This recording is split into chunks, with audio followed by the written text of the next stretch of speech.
Votre Excellence, bienvenue à Sputnik Afrique et merci beaucoup d'avoir accepté notre invitation. C'est un grand honneur pour notre agence. Merci. Votre Excellence, donc votre déplacement se déroule dans le cadre des célébrations à l'occasion du 80e anniversaire de la victoire de Russie dans la Grande Guerre patriotique.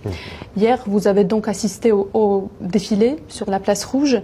Que retenez-vous de cette expérience? Quelle était l'ampleur des célébrations, à votre avis? Peut-être quels équipements vous ont le plus impressionné? D'accord, merci beaucoup. Comme vous l'avez situé, le contexte, c'est bien la célébration donc, de la victoire de la Russie dans la Grande Guerre patriotique, comme c'est dit. Nous avons été beaucoup impressionnés par le défilé, parce que comme le défilé a commencé sur toute la partie motorisée avec des engins, le mythique char T-34 qui a contribué à la victoire, et jusqu'à aujourd'hui aux engins récents, les T-90 et bien sûr d'autres types de missiles qui ont été développés. Ça nous a beaucoup impressionnés, ça nous a donné beaucoup de leçons et ça nous a permis de voir comment donc, la Russie a évolué technologiquement sur le plan militaire depuis cette grande guerre jusqu'au jour d'aujourd'hui. D'accord. Monsieur le Président, et pourquoi a-t-il été important pour vous de répondre à l'invitation du président Poutine et de rejoindre la Russie dans ces célébrations? C'est important pour moi à plusieurs titres parce que d'abord, c'est une invitation d'un pays ami. La Russie et le Burkina Faso aujourd'hui sont en étroite collaboration. Notre coopération est assez stratégique, donc ce qui fait que nous devons venir participer aux côtés du peuple russe. La deuxième chose, c'est que dans cette même guerre, nos ancêtres aussi ont contribué à la libération de l'Europe dans cette guerre, à lutter contre le nazisme, ce qui veut dire que nous avons donc une histoire commune dans la célébration de cette victoire. C'est très important. Et l'autre chose, c'est qu'aujourd'hui, la Russie et le Burkina Faso sont dans le même combat. Nous avons un monde que je peux qualifier d'unilatéral. Et nous voulons un monde multipolaire. Voilà, nous voulons un monde libre, indépendant, un monde de paix, où les nations ne dictent pas à d'autres nations ce qu'elles doivent faire et comment ils doivent être. Donc la Russie est activement dans ce combat, qui est aussi un combat de dénazification, si je peux dire. Et donc nous aussi, nous sommes dans ce même type de combat contre l'impérialisme qui veut nous asservir, qui veut nous garder dans l'esclavage. Donc nous avons les mêmes perspectives. Donc c'était très symbolique qu'on vienne participer aux côtés du peuple russe à cette célébration. Notamment, le peuple soviétique a contribué largement à vaincre le nazisme et le Burkinabé, comme vous le dites bien, applique aujourd'hui les efforts pour lutter, pour éradiquer le terrorisme. Voyez-vous des similitudes entre nos deux peuples et en quoi cela se manifeste-t-il plus concrètement? Oui. Moi, j'ai appris beaucoup de leçons dans cette célébration et il y a beaucoup de similitudes dans la lutte que nous menons actuellement.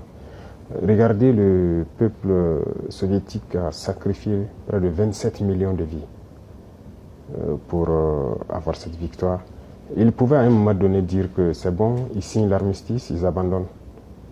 Mais le courage, la ténacité, la résilience a fait qu'ils ont continué le combat et ils ont fini par gagner.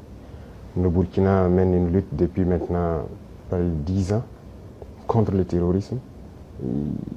C'est pas qu'il n'y a pas de morts, il y a beaucoup de morts depuis cette époque jusqu'à aujourd'hui. Mais nous n'abandonnons pas parce que nous savons que nous allons gagner la victoire et nous continuons ce combat. Donc il y a cet état d'esprit-là qui nous fédère et donc c'est ça qui est aussi très intéressant dans ces moments. Et comment analysez-vous l'influence de la victoire soviétique lors de la Seconde Guerre mondiale sur le processus de décolonisation de l'Afrique? Que serait-il arrivé, si on peut essayer d'imaginer, à l'Afrique si le nazisme avait gagné? Ça a beaucoup contribué, je peux dire. Alors, si le nazisme avait gagné, je ne peux pas imaginer. Mais j'imagine, vous savez que les gens ne respectaient pas le noir. Jusqu'à aujourd'hui, ça continue. On a toujours qualifié le noir de sous-homme. Certains nous voyaient comme des animaux en fait. Vous avez suivi les histoires de la colonisation, de l'esclavage.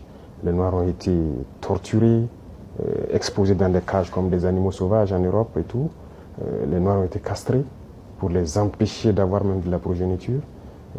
Les noirs ont été traités comme moins que des animaux.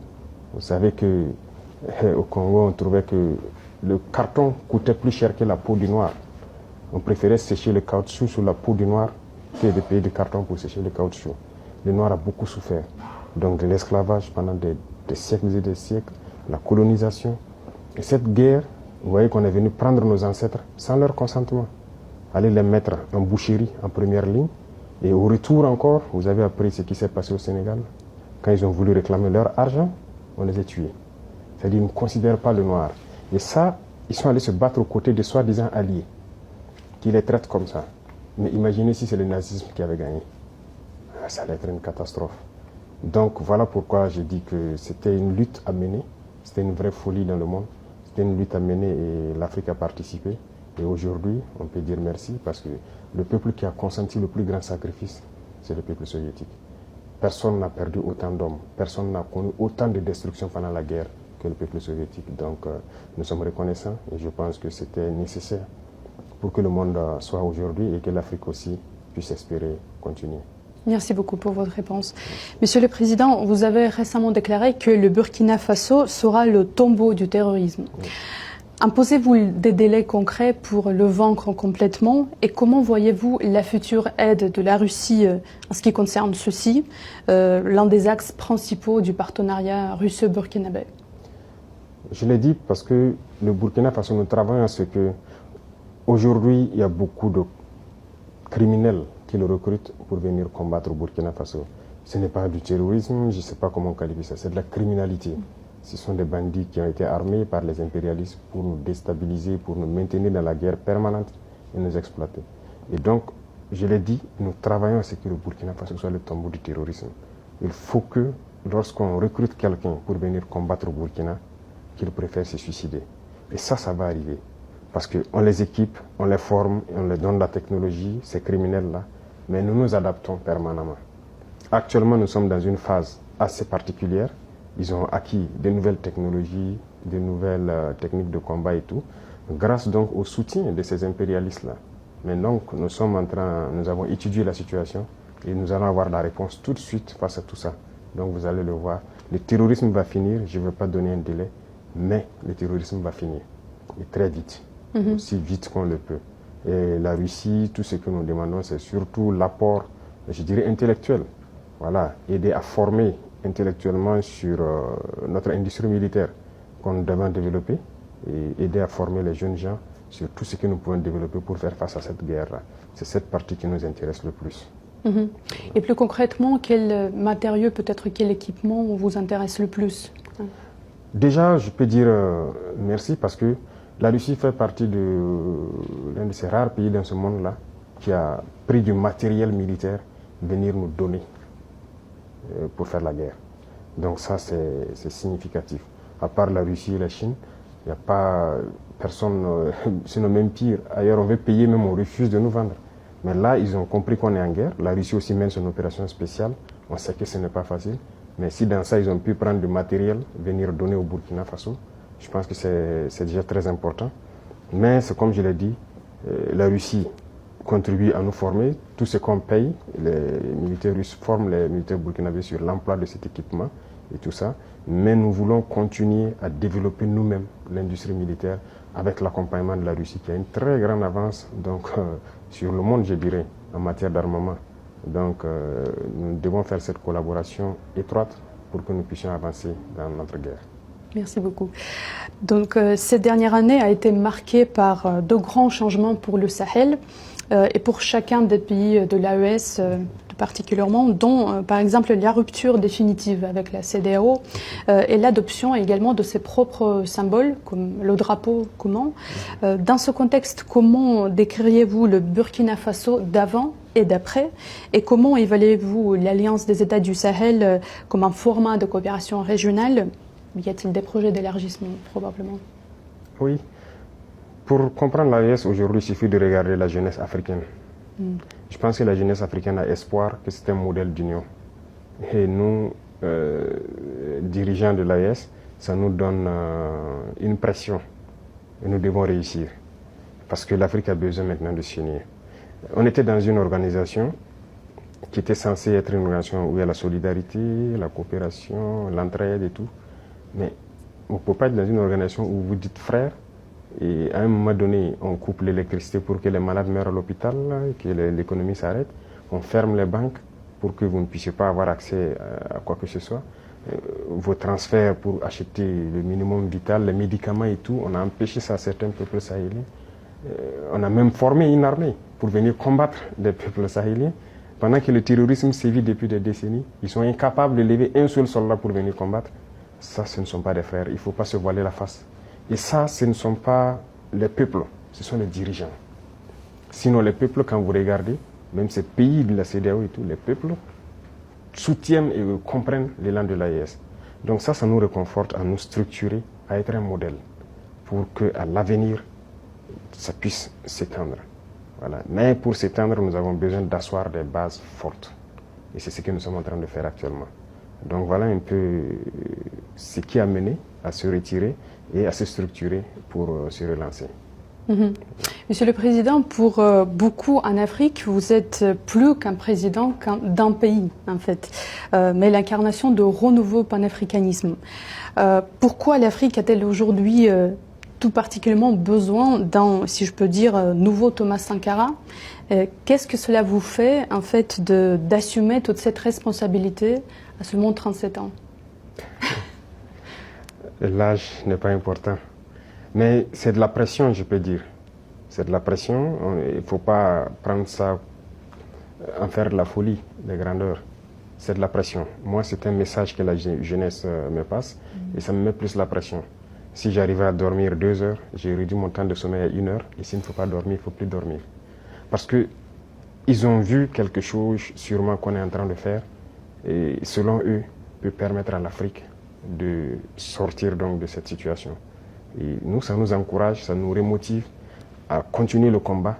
Et c'est pourquoi j'ai dit que c'est une pression, c'est une très lourde responsabilité.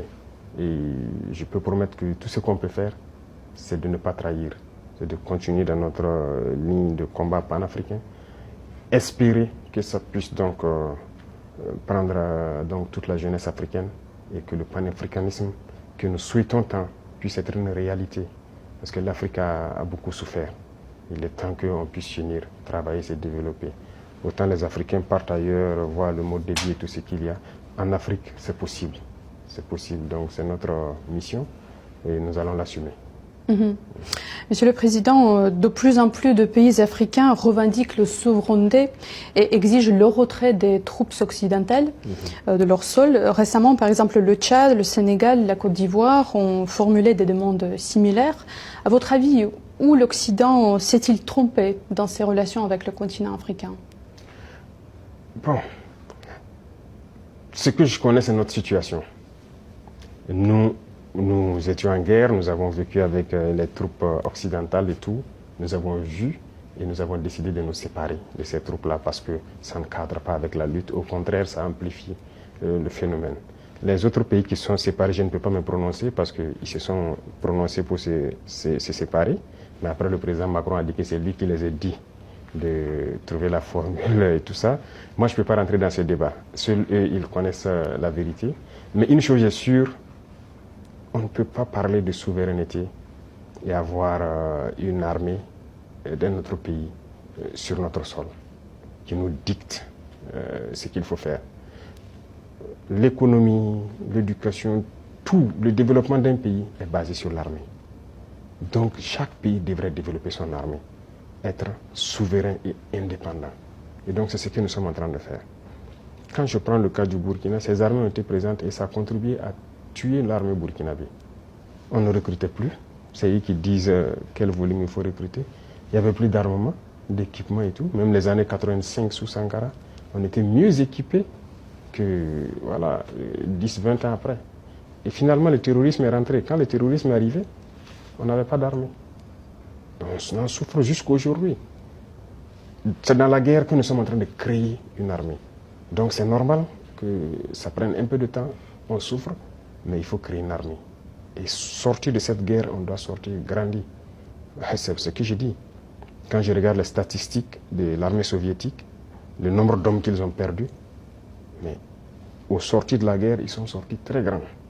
Et aujourd'hui, aucune armée n'a l'équipement que l'armée russe a. Donc nous aussi, nous devons apprendre de notre guerre. Au sortir de la guerre, on doit être très fort. La souveraineté commence par l'armée. Une fois que vous avez une armée forte, tous les autres volets peuvent facilement se développer. Voilà ce que je peux dire, ce qui a poussé le Burkina en tout cas à se séparer de ces armées-là. D'accord. Un autre sujet qui persiste en fait important, c'est le dossier ukrainien. La Russie se déclare prête à négocier sans conditions préalables, tandis que l'Ukraine pose constamment des contraintes. De plus, Kiev soutient les terroristes au Sahel. Qui ne veut pas la paix pour nos deux pays, à votre avis? Je pense que bien avant maintenant, il y a le président turc Erdogan qui avait réussi à créer un cadre de dialogue. Et je pense que les deux présidents se sont rencontrés en son temps. Ce n'était qu'au début de l'opération. Et nous tous, nous avons espéré que ça aboutisse et que voilà, les armes se taisent et que chacun revienne à de bons sentiments. Mais ce sont les Occidentaux qui sont venus dire au président ukrainien de ne pas accepter. On a suivi ça et finalement, ça donne quoi? Mais moi, je pense que tout ça rentre dans le cadre de la manipulation. Je pense qu'ils se sont fait manipuler.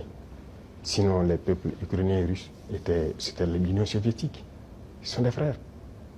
Comment se fait-il qu'on a pu cultiver la haine, la russophobie au sein de cette population? La guerre n'a pas commencé en 2022. C'est en 2014 que ça a commencé. C'est cette réalité aussi que beaucoup de gens peut-être ne connaissent pas, ou bien qu'on refuse de dire. C'est en 2014 que la guerre a commencé.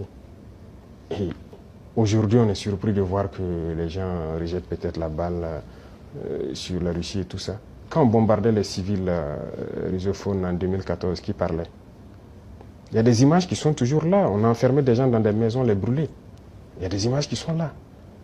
Mais il fallait agir pendant tout ce temps. Ils ont été manipulés. Et aujourd'hui, la réalité est là. Vous voyez, toute l'aide qu'on donnait, ce n'est pas une aide. On a dit de donner les minéraux. En réalité, l'Ukraine n'appartient plus aux Ukrainiens.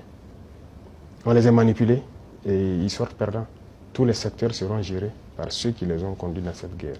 Et c'était espérer affaiblir la Russie, mais la Russie sort encore plus grande de cette guerre. Donc moi je pense qu'ils doivent comprendre cela et revenir à la raison pour avoir des négociations et aboutir à la paix. Parce qu'ils ont déclaré qu'ils soutiennent les terroristes, vous avez tous suivi ça. Et on le constate sur le terrain également, qu'ils soutiennent effectivement les terroristes. Ce n'est pas une bonne guerre. Je pense qu'ils se trompent éperdument. Ils doivent revenir à la raison. De toute façon, ils peuvent les soutenir, nous les combattrons et nous gagnerons. Donc, s'ils n'ont pas compris jusqu'aujourd'hui que toute cette manœuvre, c'était pour les effondrer et s'accaparer de leurs minéraux critiques, ils peuvent continuer la guerre. Donc voilà ce que moi je peux dire sur la situation. Chaque peuple doit comprendre qu'il faut éviter de se faire manipuler et rentrer dans une situation très compliquée. Voilà un peu ce que je peux dire. Merci beaucoup pour cette réponse. Monsieur le Président, que pensez-vous de l'agence de presse Sputnik et de son rôle dans l'espace médiatique africain? En quoi ces contenus sont-ils attirants pour les auditeurs africains? Et quelle est la différence principale avec les médias mainstream, à votre avis? La presse est très importante. La communication, vous savez que c'est à travers la presse qu'on conditionne les esprits des peuples. Donc, vous jouez un rôle déjà très important en faisant sortir une part de vérité de l'histoire et du présent. Et il faut continuer dans ce sens à éveiller les consciences. Parce que vous voyez, toutes ces presses occidentales et tout ça ont contribué à endormir les consciences des peuples africains. C'est leur narratif qui passe et tout ça. Et on a pu se rendre compte que souvent ils inventent de gros mensonges pour juste diviser les peuples, pour permettre à leur politique d'agir et de faire ce qu'ils veulent, de préparer le terrain et tout. Donc il faut que vous fassiez l'antithèse de ce qu'ils font. C'est-à-dire contribuer à éveiller les consciences et vous avez un rôle important à jouer, surtout en Afrique même. Que l'Africain comprenne son histoire, se réveille et arrête donc de croire aux mensonges de ces médias occidentaux-là. Et vous voyez, quand ça ne les arrange pas eux, quand on leur dit la vérité, ils ferment le média. Et chez nous, quand on ferme un média, ça devient tout un problème. Et ce qui est malheureux, c'est de voir même des Africains soutenir ça. Là-bas, ils ferment les médias comme ils veulent, quand ça ne les plaît pas. Donc, ces mêmes personnes ne parlent pas. Mais quand nous, on ferme les médias, vous voyez des Africains, soi-disant intellectuels, sur les plateaux télé, en train de... On ne sait pas qu'est-ce qu'ils ont pris, mais c'est dangereux. Donc vous avez un rôle très important à jouer, et tous les médias d'ailleurs, pour éveiller la conscience des Africains. Voilà, je dis que nous sommes là pour que les jeunes se réveillent. On n'est pas là dans cette logique de chercher à piller ou truc. On veut construire l'Afrique. Et si les jeunes ne sont pas éveillés, on va les endormir. On fait chanter nos louanges par ces médias occidentaux, on est bien, on est bien. Pourtant, non, c'est faux. Nous, on veut que quand on n'est pas bien, qu'on sache qu'on n'est pas bien. Voilà, et que d'autres personnes prennent le relais. Mais quand ils mentent aussi pour dire qu'on n'est pas bien, on va prouver le contraire. Donc, continuer à communiquer et à éveiller la conscience en Afrique. Voilà. Merci beaucoup. Merci. Monsieur le Président, ensuite, au propos du commandant de l'Africom devant le Sénat américain, votre gouvernement a donc réagi avec fermeté, dénonçant des accusations infondées sur les choix souverains du Burkina Faso.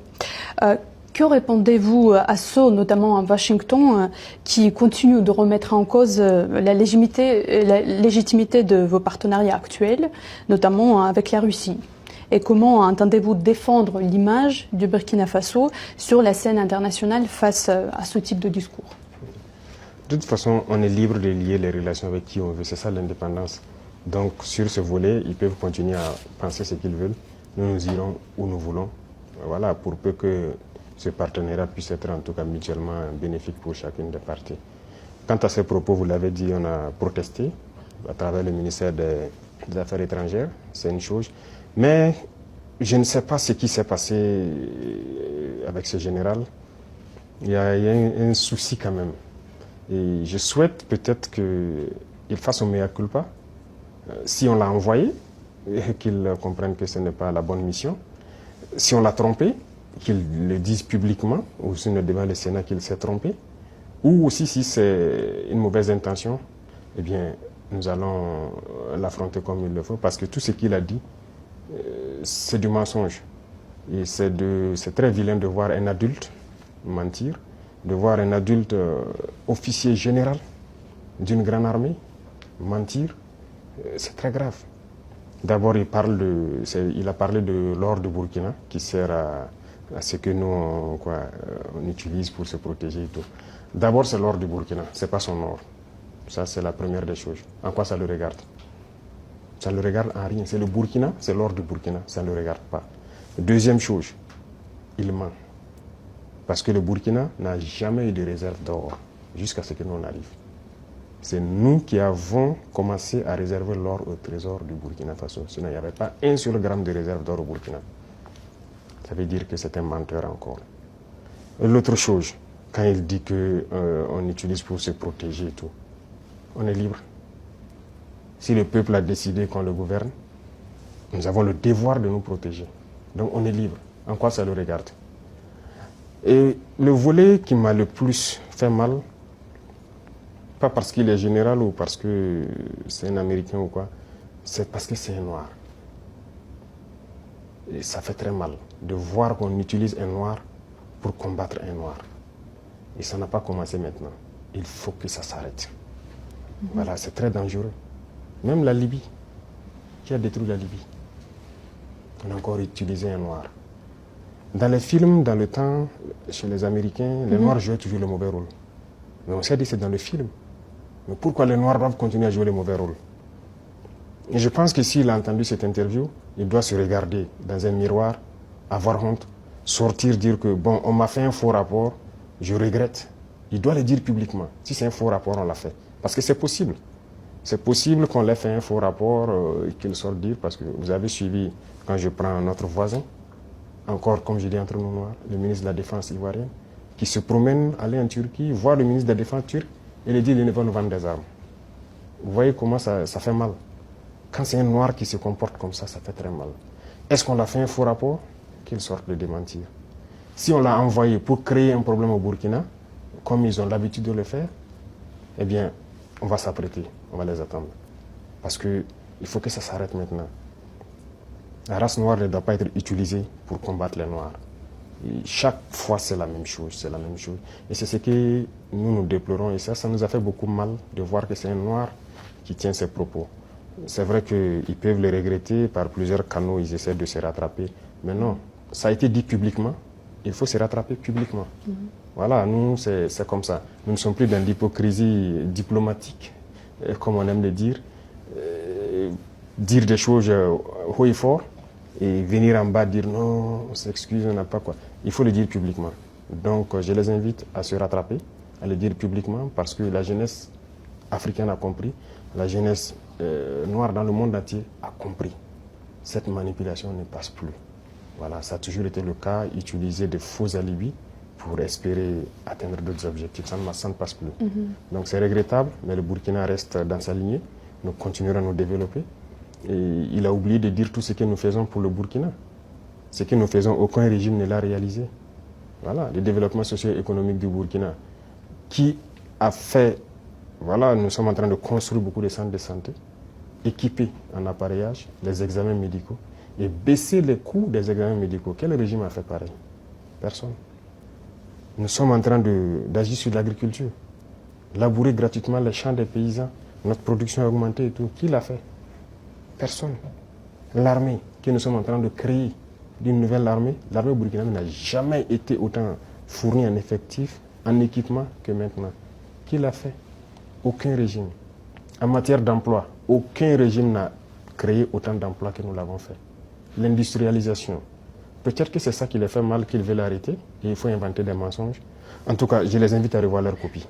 Voilà, c'est ce que je peux dire. C'était un gros mensonge et c'est regrettable.